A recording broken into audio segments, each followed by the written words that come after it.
friends কি খবৰ পোনপ্ৰথমে সকলোকে মোৰ চেনেললৈ স্বাগতম জনাইছোঁ আশা কৰোঁ ভালে আছে আজি আপোনালোকলৈ মই ঘৰতে সহজে বনাব পৰা বিস্কুটৰ ৰেচিপি এটা লৈ আহিছোঁ অতি কম বস্তুৰে ঘৰতে থকা বস্তুৰে গতিকে মইনো কেনেদৰে বিস্কুটটো বনালো চাওঁ আহকচোন আৰু মোৰ ভিডিঅ'বোৰ যদি ভাল লাগে তেনেহ'লে প্লিজ লাইক সাবস্ক্ৰাইব আৰু লগতে শ্বেয়াৰ কৰিবলৈ নাপাহৰিব এতিয়া আহক বিস্কুটৰ ৰেচিপিটো লৈ যাওঁ কেনেকৈ বনালো চাওঁগে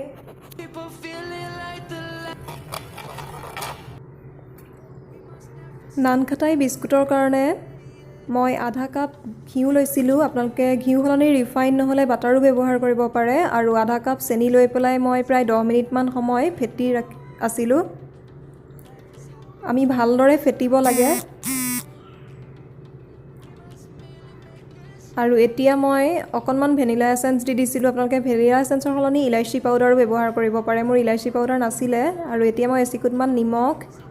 এচিকুটমান বেকিং সোডা আৰু এচিকুটমান বেকিং পাউডাৰ দি পেলাই পুনৰ মিক্স কৰি দিছিলোঁ আৰু মিক্স কৰাৰ পিছত এতিয়া 1 কাপ ময়দা লৈ পেলাই এখন চালনীৰ সহায়ত ধুনীয়াকৈ চাকি লৈছিলোঁ তেতিয়া আমাৰ বেয়া অংশবোৰ ওলাই পৰে আৰু ধুনীয়াকৈ এতিয়া আটা মৰাৰ নিচিনাকৈ মাৰি লৈছিলোঁ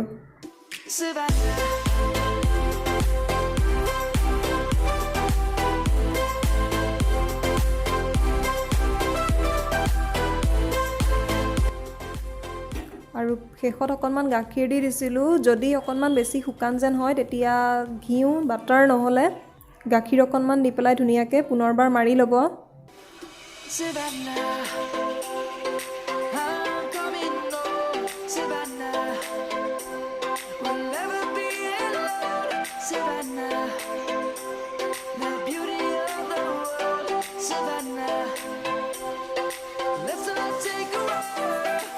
আৰু বিস্কুট বনোৱাৰ সময়ত চাব সাইডটো ফাট যাব নালাগে আৰু এতিয়া মই এইখিনি সময়ত এটা কেৰাহী প্ৰি হিট হ'বৰ কাৰণে প্ৰায় 10 মিনিট সময় থৈ দিম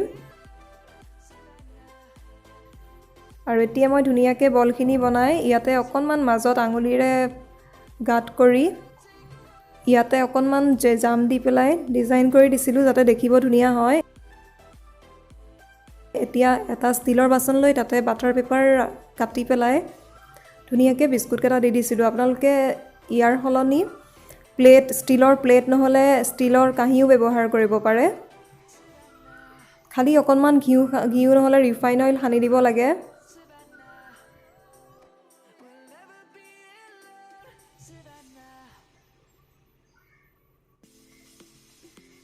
আৰু কেৰাহীটো 10 মিনিট সময় হোৱাৰ পিছত এতিয়া ধুনীয়াকৈ